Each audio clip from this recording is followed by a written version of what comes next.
सर्वांना नमस्कार. जय नाम.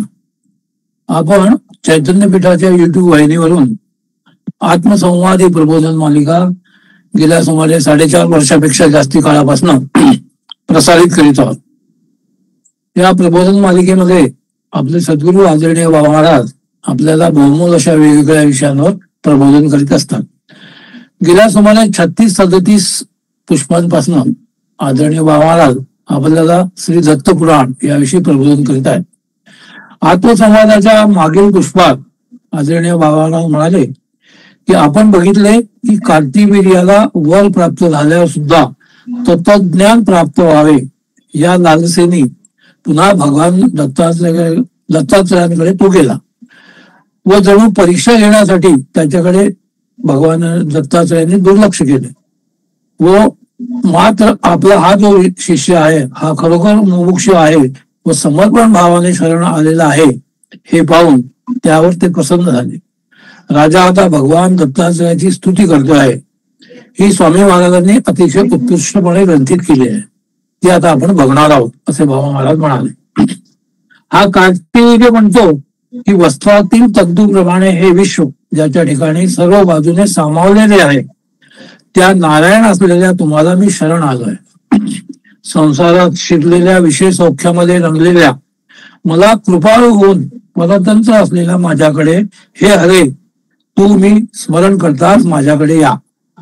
वाणी मनाला अगोचर असलेल्या जाणण्यास कोण समर्थ आहे. जिथे ब्रह्मादिक मोहित झाले आहेत तिथे माझ्यासारखा दुर्मती असलेला कोण आहे. हे दयाघना या संसार अरण्यात तीव्र तापाने मरणोन्मुख झालेल्या तुझ्याशिवाय आधार नसलेल्या दीन झालेल्या माझ्याकडे तुझे नाव सार्थ करण्यासाठी ये. हे ज्ञान विज्ञान प्रदान करणारा हा तुझा अवतार मुमुक्षुंना तारक आहे तरी तू माझे रक्षण कर. स्त्री पुरुष स्त्री पुत्र मित्र राज्य भोग हे सर्व मायामय आहे.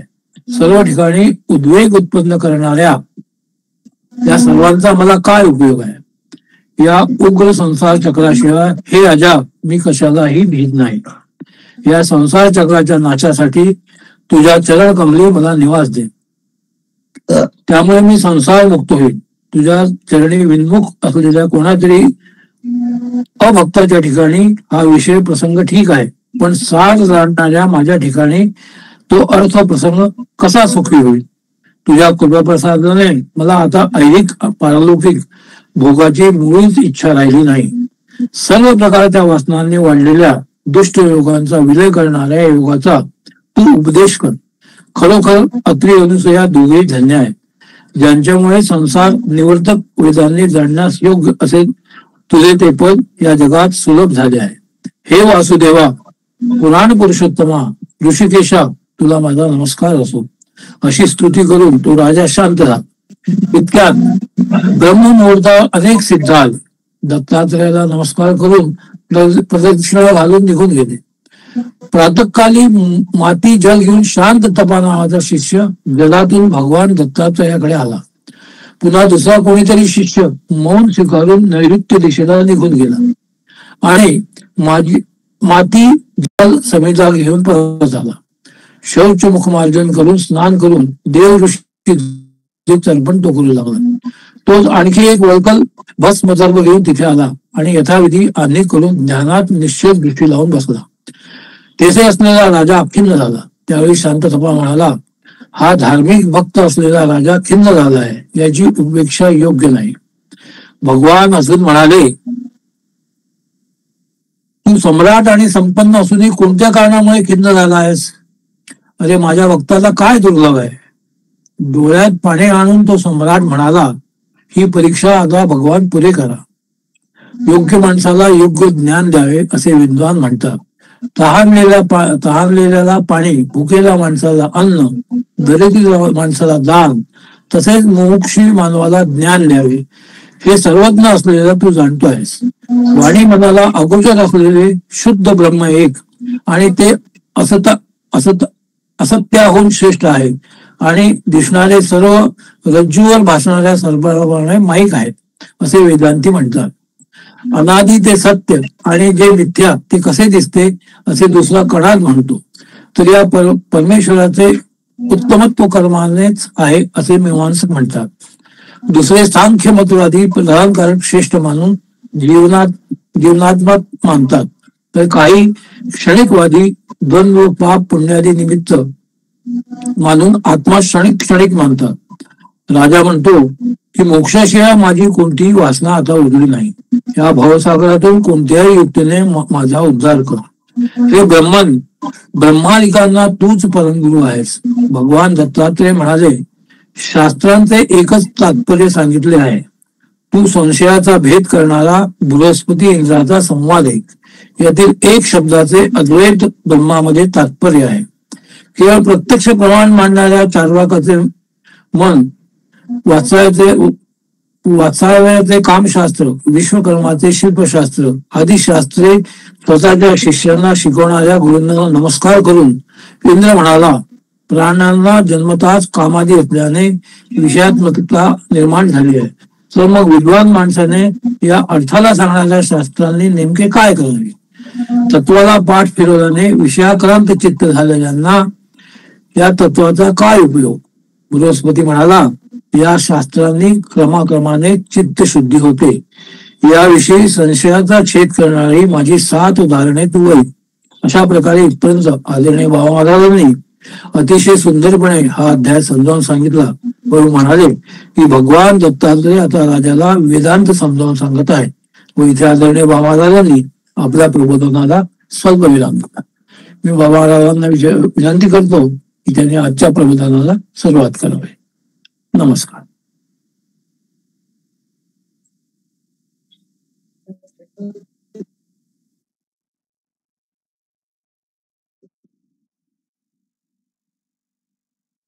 अनुसूयाती संभूतो दत्तात्रेयो दिगंबरा स्मर्तृगामी स्वभक्तानां उद्धरतां भवसंकटा. अवधूत चिंतन श्री गुरुदेव. मागल्या पुष्पात आपण इंद्र आणि बृहस्पती यांच्या संवादाला सुरुवात करताना बृहस्पतीने म्हणजे गुरुने 7 उदाहरणं देऊन एक प्रकारे क्रमाक्रमाने चित्तशुद्धी कशी होते याबद्दल प्रबोधन करायला सुरुवात केली. अशा पद्धतीने आपण विषयाला सुरुवात केली होती. तेव्हा आज आपण पुढे चिंतन करणार आहोत. गुरुप्राह क्रमादेते चित्तशुद्धी भविष्यति सप्तोद उदाहरण्य अन्यत्र संशया तानि वेशृणु. म्हणजे आता मी हे जे विशिष्ट शास्त्र आहेत, तर रतिशास्त्र, संगीत आहे, वास्तुशास्त्र, अशी जी वेगवेगळी शास्त्र आहेत, या शास्त्रांनी सुद्धा क्रमाक्रमाने चित्तशुद्धी होते याविषयी जो संशय तुझ्या म्हणजे इंद्राच्या मनात आहे, त्या संशयाचा छेद करणारी 7 उदाहरणं मी आता तुला सांगतो प्रत्यक्ष प्रमाण. व इथे सुरुवात करताना ब्रह्मदेवानी असं म्हटलं, कापिल्ये शिल्पविद कश्चित द्विधिक ज्ञाख्य पुरे भवत गृहांस निर्ममे कांताश्चित शिल्पशास्त्रोक्त वद्वहन ग्रहकर्मणि तम सर्वे मान्यम वांछति वेतनम भूरि प्रायोपजीवन्ति तमे वान्येश सत्यवाक. तर कापिल्य नावाच्या नगरात कुठेतरी कापिल्य शिल्पविद कश्चित विधिज्ञाख्य नगरात कोणीतरी विधिज्ञ नावाचा शिल्पकार होता. शिल्पविद या ठिकाणी शिल्पविद म्हणजे शिल्पकार असं म्हटलंय. त्याने शिल्पशास्त्राप्रमाणे पुष्कळ सुंदर घर तयार केली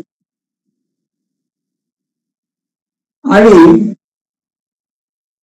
लोकांच्या इच्छेनुसार त्यांच्या आवडीच्या अशा पद्धतीने ग्रहकर्मणी तम सर्वे मान्यम वांछती, जे लोकांना ज्या ज्या प्रकारची आवडायचे अशा पद्धतीने तो जेव्हा घर वगैरे काम करायचा तेव्हा वांछती वेतनम, त्याला पुष्कळ लोक द्रव्य द्यायचे, म्हणजे खूप त्याला धनधान्य प्राप्त होत असे.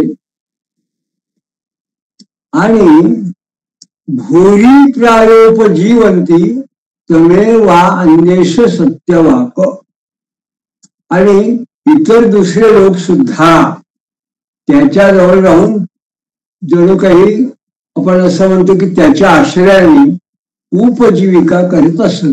त्याच्या निमित्ताने इतरांना कामधंदा मिळायचा. पुढे मृतस्ततो गात्सर्ग स्वभोगान भुक्त्वा भवनरूप यज्वा सभूतले देव गृहो वा पीत तडावकृत.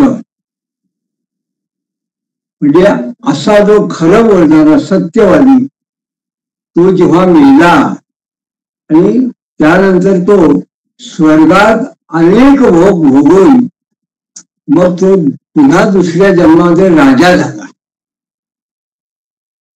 आणि मग राजा झाल्यावर त्याने काय केलं तर पृथ्वी तलावर यज्ञयाग करून मंदिर, घर, विहीर, सरोवर आदी इत्यादी बांधकाम करणारा तो धार्मिक राजा असा तो झाला.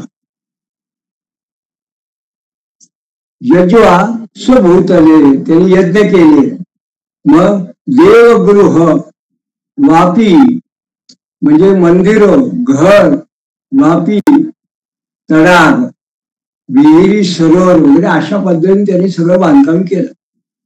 म्हणजे थोडक्यात एक चांगला बांधकाम करणारा असा शिल्पज्ञ, शिल्पशास्त्रज्ञ म्हणा, आपण आजच्या काळात त्याला बिल्डर असं म्हणतो, कॉन्ट्रॅक्टर असं म्हणतो, इंजिनियर असं म्हणतो, काय तो काय असेल, हा व्यावसायिक होता. मात्र तो त्याच्या व्यवसायाशी प्रामाणिक होता.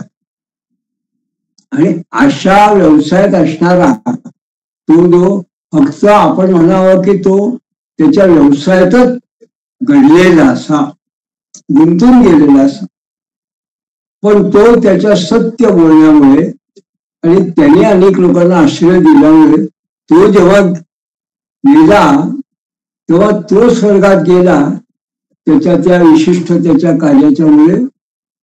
आणि मग त्याला दुसरा जन्म जो झाला तो राजाचा झाला.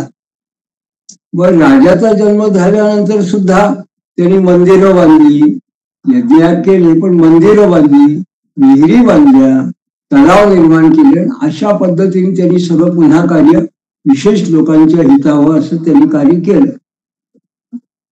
मग धार्मिक मृतस्वर्गे भोगान भुक्त्वा द्विजो भवत वेदशास्त्र तत्वज्ञो ध्याननिष्ठो महाव्रता. म्हणजे असा तो धार्मिक राजा पुन्हा जेव्हा तो मेला तेव्हा पुन्हा त्यांनी तो स्वर्गात गेला. त्यांनी स्वर्गात उत्तम जे काही भोग घ्यायचे ते त्यांनी घेतले. मग पुन्हा जो जन्माला आला तो भोग भोगल्यानंतर ब्राह्मण म्हणून जन्माला आला. आणि असा हा जो होता त्याचा हा जो तिसरा जन्म आहे ब्राह्मणाचा, तर हा ब्राह्मण जो आहे तो कसा आहे, वेदशास्त्राचं तत्वज्ञ ध्याननिष्ठो महाव्रता. तो वेदशास्त्राचा अर्थ आणि तत्व जाणणारा आणि ध्यानमग्न होऊन महाव्रताचं जणू काही महाव्रती असा आचरण करणारा असा तो ब्राह्मण झाला. आणि या त्याच्या ब्राह्मवृत्तीमध्ये नंतर ब्राह्मण तो झाल्यानंतर आश्रमात त्यांनी काय केलं तर चतुर्थाश्रम नासाद्य जीवन मुक्तश्च चारगाम शास्त्रम धी शुद्धीकृत दस्मान शिल्पज्ञो गात क्रमात गती. म्हणजे मग त्यांनी या ब्राह्मणाच्या जन्मामध्ये त्यांनी चौथ्या आश्रमाचा म्हणजे संन्यास धर्माचा स्वीकार करून तो जीवनमुक्त होऊन पृथ्वीवर संचार करू लागला. आणि मग त्याला अशा पद्धतीने त्या चौथ्या त्याच्यात तो जो काही त्याचा जन्म होता ब्राह्मण धर्मामध्ये चतुर्थाश्रमात संन्यासाश्रमात तो मुक्त झाला. त्याला जीवनमुक्ती झाली आणि ज्ञान झालं. म्हणून महाराज असं म्हणतात दत्तपुराणामध्ये की शास्त्र हे बुद्धी शुद्ध करणारं असतं. त्यामुळे तो जो मूळचा शिल्पकार त्याला सुद्धा क्रमशः चांगलं कार्य तो करत गेला. त्यामुळे क्रमशः उत्तरोत्तर त्याला जरी जन्म झाले तरी तो शेवटी मोक्षगती त्याला प्राप्त झाली. तो मोक्षगती मिळवता झाला. पुढे बृहस्पती इंद्राला दुसरे एक उदाहरण सांगतो. तो म्हणतोय माहेश्मत्या द्विज कश्चित गीतवादी त्रवित कवी ही सुंदर काम शास्त्रज्ञ भार्यार्थक्षा चचारस. म्हणून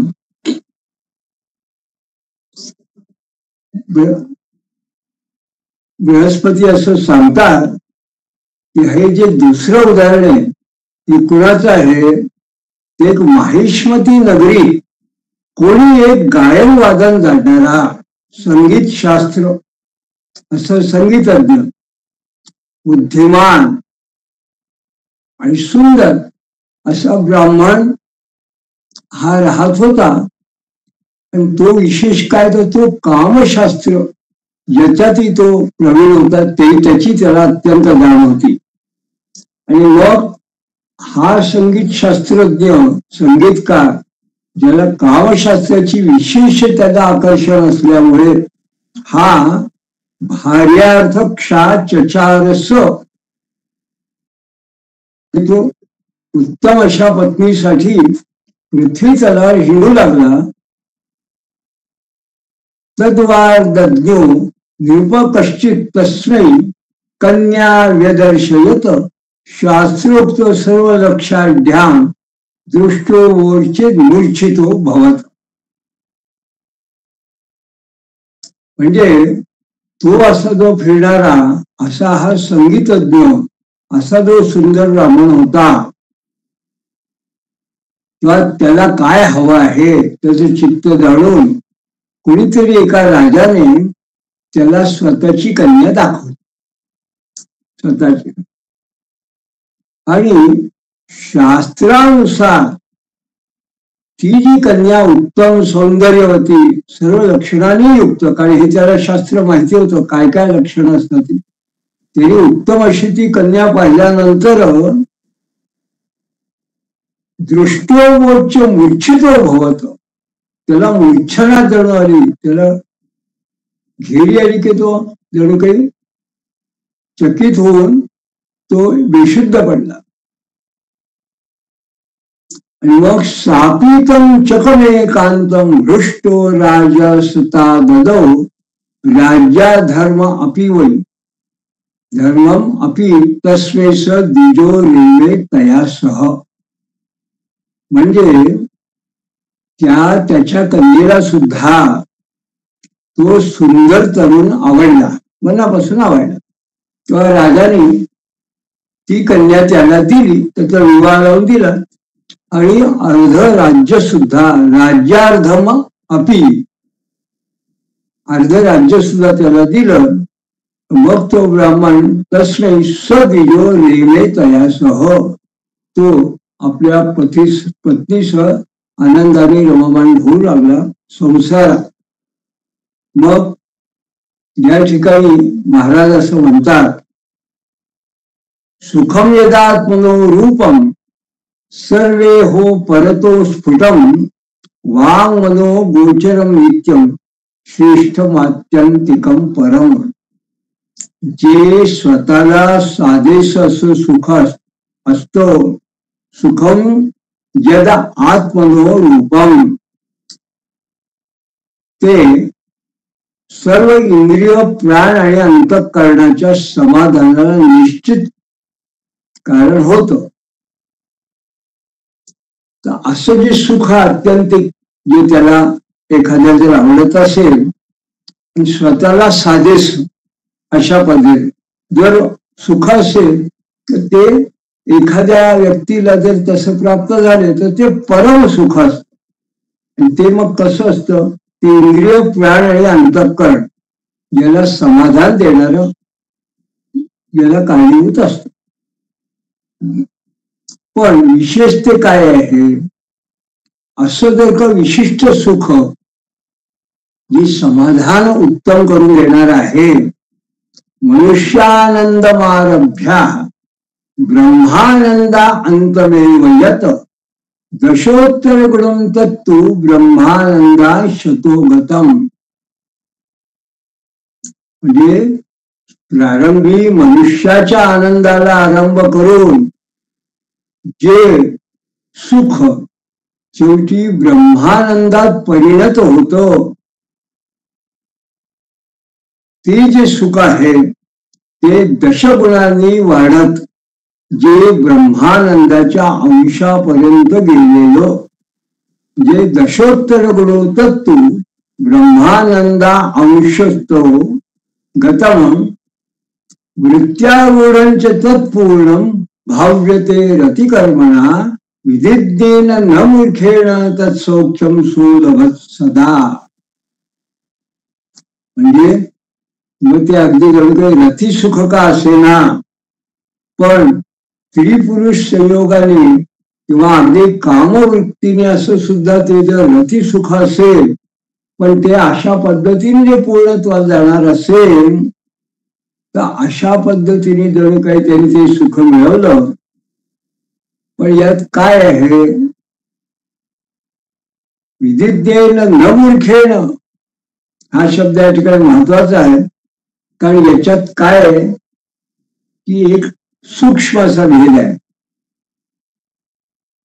तो भेद कसा आहे की पत्नी नान्यम वृद्धापेक्ष तस्या भूदुद्धरा सती रेवे तैव गीतज्ञो विप्रश्चित्तानुरूपया. म्हणजे त्याच्यावर मनापासून प्रेम करणारा त्याच्या पतिव्रता पत्नीने अंतःकरणाने सुद्धा त्याच्याशिवाय कोणाची इच्छा केली नाही, आणि संगीत जाणणारा असा तो जो गीतज्ञ विप्र असा जो ब्राह्मण होता, तो ब्राह्मण स्वतःला अनुरूप असणाऱ्या पत्नी बरोबरच सतत रंगून गेलेला होता. अशा पद्धतीने तर या ठिकाणी विषय काय आहे, कशात हा रमला आहे, तर हा रमला आहे वैषयिक सुखावर. चक्रे वित्तानुसारेण नित्य नैमित्तिका क्रिया यथा रुची यथा कालम दिव्यार्थान भुभुजे स्वच्छ. जे स्वतःचा पैसा पाहून चक्रे वित्तानुसारेण स्वतःजवळची जी काही संपत्ती आहे ती पाहून नित्य नैमित्तिक क्रिया त्यांनी केला दैनंदिन, आणि स्वतःच्या आवडीनुसार योग्य वेळी त्याने उत्तम पदार्थांचं सेवन सुद्धा केलं. दिव्यार्थान अंबू भुजे स्वच्छ. आणि मग न श्रुतम नानुभूतम च ताभ्यामहो अल्पमप्यकम दैवाप्येत्य स्त्रीको गंधर्वेशो भवत्सुधीहि. म्हणजे त्या दोघा पती पत्नींनी पाप आणि थोडं सुद्धा दुःख पाहिलं नाही. समाधानी त्यांच्या त्या सगळ्या जीवन आनंदामध्ये त्यांनी दुःख पाहिले नाही, अनुभवलं नाही. आणि मग दैवयोगानं उत्तम बुद्धी असलेला तो जो आहे हा संगीतज्ञ ब्राह्मण, तो पत्नीसह दुसऱ्या जन्मामध्ये गंधर्वांचा अधिपती झाला. त्याचा मृत्यू झाला, पुन्हा जन्म झाला, दुसऱ्या जन्मात हा गंधर्वांचा अधिपती झाला. गायन करणाऱ्या लोकांचाच याचा जन्म झाला. तत्रेव नादवित्सोपी चार्या पत्न्या सदा रमत, तन्वा सर्व कला विद्यो विधीनाम रमयन सुरान. हिमाचलवने रम्ये कदाचिच्छिच्छी वया शिव, उच्चे गायन्ति मा कर्ण्यं सुस्वरम तम वापस. म्हणजे हा जो दुसऱ्या जन्मात गंधर्व कुलामध्ये अधिपती झालेला, गंधर्व कुलात जन्म झालेला हा जो आहे ब्राह्मण, हा त्या ठिकाणी सुद्धा स्वरज्ञान असलेल्या आपल्या पत्नीसह पुन्हा तो रममांत झाला, पण पुन्हा संगीताच्या क्षेत्रामध्ये नाही. आणि मग सर्व कला जाणणारा तो यथाविधी देवाना त्यांनी आपल्या गायन कला जी आहे त्या गायन कलेने तो देवांना रंगवत राहिला त्या गंधर्वकुलात. अशा वेळेस केव्हा तरी हिमाचल वने रम्ये कदाचित शिवया शिव, तेव्हा केव्हा तरी हिमालयाच्या त्या रमणीय वनामध्ये पार्वतीसह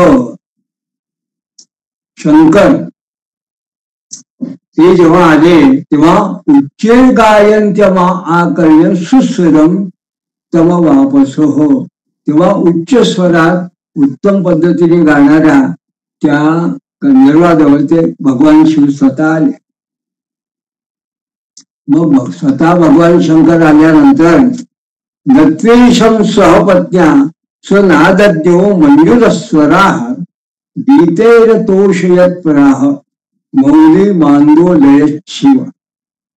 म्हणजे स्वरज्ञान आणि मंजूळ स्वर असलेल्या आपल्या पत्नीसह त्यांनी शंकराला नमस्कार करून अनेक पद्धतीने गीत गाऊन भगवान शिवला संतुष्ट केलं.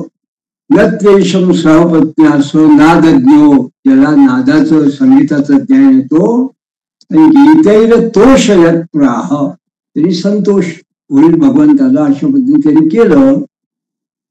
मग तेव्हा मौली मग आंदोलय शिव, मौली आंदोलय शिव, तेव्हा जटाजूटधारी असे जे शिव होते भगवान शंकर, ते जणू त्याच्या संगीताने आनंदित होऊन डोलत डोलत आंदोलय, आंदोलित म्हणजे डोलत डोलत असं जेव्हा ते त्याला असं म्हणाले, सुशिक्षो दयान वन्मे श्रुतम नयंगु अंग मनोरमम धन्योशीतम दिवम याही भोक्षम भोगान सुदुर्लभान. तू उत्तम शिकला आहे, सुशिक्ष्य अद्ययान वन्मे, आतापर्यंत मी हे ऐकलेलं गाणं इतका पद्धतीने सुंदर कोणी गायलं नव्हतं. श्रुतमने मेघ मनोरमम, आतापर्यंत इतकं उत्तम पद्धतीचं गाणं मी ऐकलंच नव्हतं. तू धन्य आहे. धन्योशी त्वम जीवन याही, स्वर्गात जा आणि अत्यंत दुर्लभ असलेल्या भोगांचा उपभोग घे. मग ततो लब्धवरो गत्वा विमानेन दिवं सतु तदादिग्र मयामासा सुगीते भाजयासह.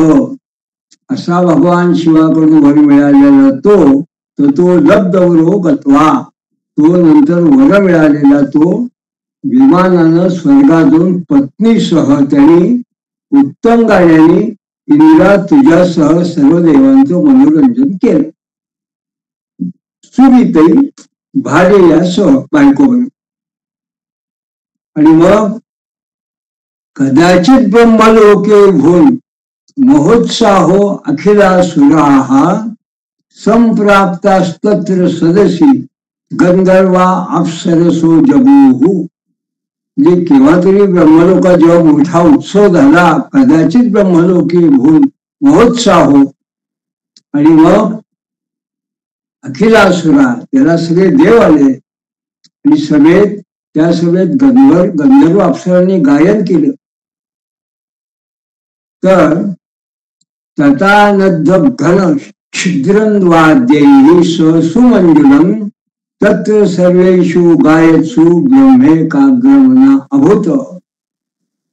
तेव्हा वीणा मूरज कांस्य ताल वेणू तथानद्ध घन छिद्रद्वाद्यैः सुमंजलम, अशा वीणा मूरज कांस्य ताल वेणू इत्यादी वाद्यांसह सुमधुर असं गायन करत तत्र सर्वेषु गायत्सु, तेव्हा सगळं असं गायन करत असताना स्वतः ब्रह्मदेव सुद्धा ब्रह्मे एकाग्र मनाभूत, ब्रह्मदेव सुद्धा जणू काही एकाग्र चित्त झाला.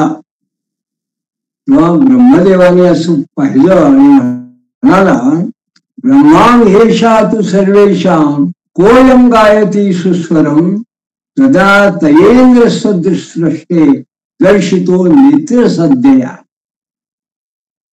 ब्रह्मदेवाने असं विचारलं की सर्वांच्या मध्ये हा कोण सुस्वर गातो आहे. तेव्हा इंद्रा, या ठिकाणी बृहस्पती इंद्रा म्हणतात, तेव्हा इंद्रा तू ब्रह्मदेवा जणू काही फक्त नजरेच्या खुणेने त्याला दाखवलं. सदृष्टे दर्शितो नेत्र संज्ञया, हा नजरेच्याच खुणेने त्याला दाखवलं, नेत्र संज्ञया. तदा निवारयामास कः सर्वान् संज्ञया सस्त्रीकस ततो गायन्ना नारागम च सुस्वरम. तेव्हा ब्रह्मदेवाने सर्वांना हात वर करून थांबवलं. तथा निवारयामास सर्वांना हस्त संज्ञा, हाताची खूण करून सगळ्यांना थांबवलं. मग त्यावेळेस तो जो गंधर्व होता पूर्वजन्मीचा ब्राह्मण, त्यानं निरनिराळ्या रागात सुस्वर गायनाला प्रारंभ केला. सस्त्रीकर सतो ततो गायना रागांचे सुस्वरम. मग श्रुत्वा गीतम तदानंदम ज्ञात्वो वाच विधिस्तदा नाद ब्रह्मात्मतत्वं तत्सम्यक प्राप्तमनेहि. मग गायन ऐकून त्याचा आनंद जाणून ब्रह्मदेव त्यावेळी असं म्हणाला, श्रुत्वा गीतम तदानंदम ज्ञात्वो वाच विधिस्तदा, विधी म्हणजे ब्रह्मदेव. तो म्हणाला की नाद ब्रह्मात्म तत्वं तत्सम्यक, म्हणजे नाद ब्रह्माचं जे आत्मतत्व आहे ते यानं उत्तम पद्धतीने जाणलं आहे. तत्सम्यक प्राप्त मनेहि आणि विलक्षणो अस्य चानंदो रमयत्य परान अपि ब्रह्मलोक निवासोस्य युक्तो भार्यान्वितस्यहि. म्हणजे याचा गायनाचा आनंद हा अतिशय विलक्षण असून विलक्षणो यस्य आनंदो, तो इतरांना सुद्धा रमवतो. रमयंत्य अपि रान अपि, इतरांना सुद्धा रमवतो. म्हणून हा जो युक्त म्हणजे योग्य कशा करताय, ब्रह्मलोक निवासोस्य, हा ब्रह्मलोकाला निवास करण्यासाठी योग्य आहे असं म्हणून इत्युक्ता कृपया तस्मै यद ब्रह्म श्रुत्य गोचरम मुदाम प्रदर्श सस्त्रीकम तम स्वागणे स्थापयद्वाद्विधी. असं बोलून दयाळूपणे त्याला श्रुतीला अगोचर असलेले जे ब्रह्म आहे ते आनंदाने प्रगट करून पत्नीसह त्याला ब्रह्मदेवाने स्वतःच्या जवळ म्हणजे स्वतःच्या दणके पुढ्यात ठेवून घेतलं. एवं स कामशास्त्रज्ञो भोगान भुक्त्वा अखिलान क्रमात सस्त्रिको गात परानंदम शास्त्रम शुद्धीकरम लकी.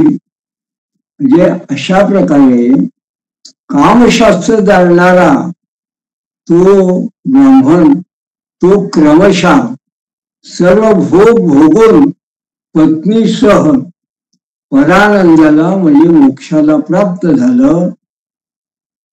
एवं स कामशास्त्रज्ञ भोगान भुक्त्वा अखिलान क्रमात.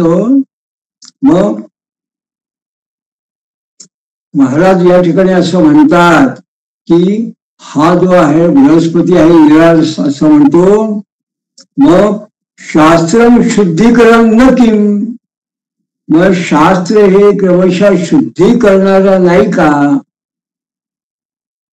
अशा पद्धतीनं हे दुसरं उदाहरण ब्रह्मदेवानी इंद्राला सांगितलं. आणि महाराजांनी दत्त पुराणामध्ये या दुसऱ्या उदाहरणाबरोबर उपासना कांडातल्या 3ऱ्या अष्टकाचा 5व्या अध्यायाची या ठिकाणी समाप्ती केली. आणि यानंतर मग या 3ऱ्या अष्टकाचा 6व्या अध्यायाला सुरुवात होते आहे. तर आता या पुढच्या अध्याय 6व्या अध्यायामध्ये मग महाराज आपल्याला आणखी वेगवेगळ्या पद्धतीची काही उदाहरणं सांगणार आहे. तर या ठिकाणी आपण असं बघितलं की एक गोष्ट अशी आपल्या लक्षात येते की स्वामी महाराजांनी जेव्हा दत्तपुराणाचा असा अवघड विषय कोणाला सांगतात आहे तर हे कार्तिकेयार्जुनाला तत्वज्ञान सांगतात आहे. कुठलं तत्वज्ञान सांगतात आहे. कार्तिकेयाने मुक्तीचा उपाय विचारला आहे. मग ते मुक्त कसं व्हावं, आत्मज्ञान कसं प्राप्त व्हावं, अशा वेगळ्या प्रकारचं तत्वज्ञान जेव्हा सांगतात आहे.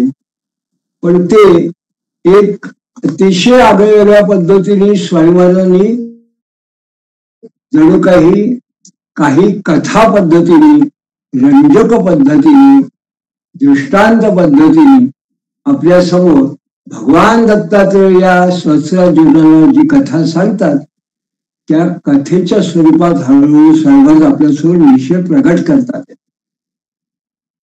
आजच्या आपल्या चिंतनात आपण असं बघितलं की स्वामी महाराजांनी भगवान दत्तात्रेयाच्या तोंडून हे जे प्रबोधन कार्तिकेयाला केलं त्यात हा जो अनुपस्थ संवाद आहे हा बृहस्पती इंद्राचा संवाद आहे. त्यात त्यांनी दोघांची उदाहरणं दिली.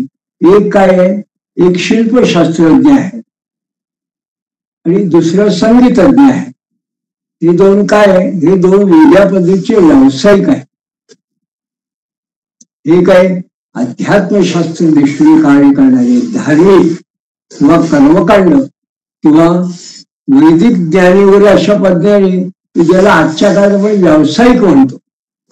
म्हणजे एखादा म्युझिशियन किंवा इंजिनियर अशा पद्धतीने कार्य करणारे अशा पद्धतीची ही दोन लोक आहेत. पण यांना सुद्धा आपल्या क्षेत्रामध्ये उत्तम पद्धतीने ज्याला असं म्हणतात की उत्कृष्टतम असं जेव्हा त्यांनी मनपूर्वक इतरांना आनंद देणारं आणि स्वतःला समाधान करून देणारं, संपूर्ण समाधान करून देणार अशा पद्धतीचं कार्य जेव्हा आजीवन त्यांनी केलं आणि स्वतःच्या त्या शास्त्राशी अत्यंत निष्ठापूर्वक जेव्हा ते काम करत राहिले तर सामान्य माणसाला काय वाटतं की हा माणूस तो प्रपंचातच घडून गेलेला आहे. हा कुठे अध्यात्माविषयी काय करतोय, हा कुठे धर्मकार्य करतो आहे, हा कोणत्या पद्धतीने अशा पद्धतीचं काही उपास काय करतो आहे की ज्याच्यामुळे याला आत्मज्ञान व्हावं. वेदांताच्या पद्धतीने याने कुठे चतुर्थाश्रमाचा स्वीकार केला आहे. मग याचं काय होईल. हा काही आत्मज्ञानाची ते ज्ञान येर प्रपंचती अवघेची विज्ञान. महाप्रापंचिक ज्ञान जे आहे, प्रापंचिक ज्ञान ज्याला विशेष विज्ञान असं म्हणतात ते अन्य अशा अशाच गोष्टीच्या मागे लागला आहे. अशीच ही जणू काही दोन उदाहरणं आहेत की एक शिल्पशास्त्रज्ञ आहे, एक संगीतज्ञ आहे, आणि दोघं सुद्धा त्यांच्या जीवनामध्ये यथेष्ट, ज्याला म्हणतात ऐहिक सुखोभोग हो, ते त्यांनी घेतले आणि जमेल त्या पद्धतीने त्यांनी जे काही लोकोपकारक कार्य करायचं तेही केलं. पण महाराज या ठिकाणी या दोन उदाहरणांनी असं सिद्ध करतात की ते जेव्हा त्यांनी मनपूर्वक केलं, ते करत असताना सुद्धा इतरांना आनंद देणं, इतरांना समाधान देणं, आणि जणू काही अशा पद्धतीने त्या शास्त्रात सुद्धा जेव्हा त्यांचं अनुसंधान पूर्वक केलं तेव्हा काय झालं, तर त्यांच्याच त्या शास्त्रात पुढे पुढे त्यांना जी गती मिळाली, त्या गतीमुळे त्यांना उत्तरोत्तर जे काही पुन्हा जन्म मिळाले त्यानंतरच्या मात्र जन्मामध्ये बरोबर ते अशा एका अवस्थेला पोचले की त्या ठिकाणी मात्र त्यांची मुक्ती त्यांना प्राप्त झाली. म्हणजे एका जन्मात न प्राप्त होता त्या आधीच्या शिल्पशास्त्रज्ञाला तिसऱ्या जन्मात प्राप्त झाली. दुसरा जो संगीतज्ञ होता त्याला दुसऱ्या जन्मात आली. पण एक गोष्ट या ठिकाणी नक्की आहे की जर अगदी ऐहिक कर्म जरी करत असला, आपण लोकोपकारक असं जर तो कार्य करत असेल, स्वतःच्या शास्त्राशी एकनिष्ठ असेल, तर तो प्रापंचिक आहे. कारण दोघे प्रापंचिक विवाहित आहे, सुखोपभोग घेणारे आहेत, ते त्यागी वगैरे असे नाही आहे.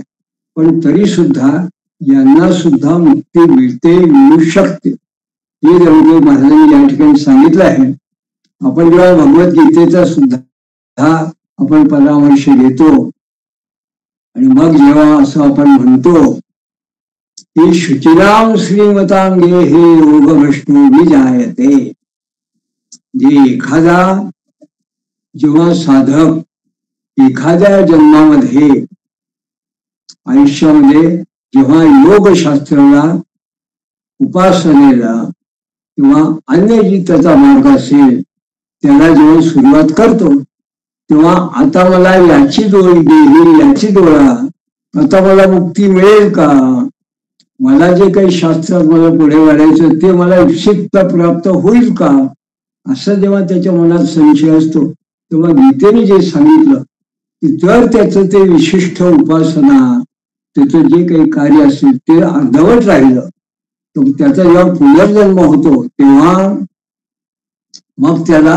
उत्तम कुळामध्ये शुचिनाम श्रीमतांगे योगभ्रष्टो विजायते, मग तो योगभ्रष्ट अशा पद्धतीने पुढच्या जन्मामध्ये तो उत्तम अशा कुळात तो जन्म घेतो आणि मग त्याच्यात आपला उद्धार करून घेतो.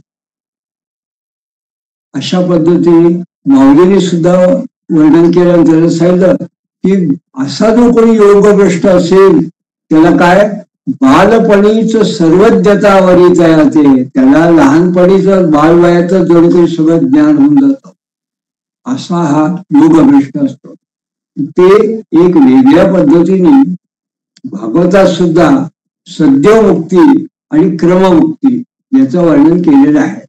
पण हे तत्वज्ञानाचं, वेदांताचं वर्णन जणू काही महाराजांनी या ठिकाणी क्रममुक्ती या पद्धतीने या दोन उदाहरणावरून आपल्या समोर ठेवलं की अगदी आजच्या काळाला अनुरूप अशा पद्धतीने एखादा व्यक्ती आपापल्या व्यवसायात जरी असला पण निष्ठेने आणि सचोटीने आणि इतरांना न दुखवता पापकर्म न करता व्यवस्थित करत राहिला, त्याला सुद्धा क्रममुक्तीने ब्रह्मज्ञान प्राप्त होतो, मुक्ती प्राप्त होऊ शकते. म्हणून या क्रममुक्तीच्या अशा पद्धतीचे हे जी काही विशिष्ट उदाहरणं आता आपण बघतो आहोत, त्यात पुढलं उदाहरण स्वयंमानत कुठचं सांगतात हे आता आपण पुढल्या यानंतरच्या आपल्या पुष्पात बघणार आहोत. तोपर्यंत या ठिकाणी आपण अल्पविराम घेऊया. अवधूत चिंतन श्री गुरुदेव दत्त.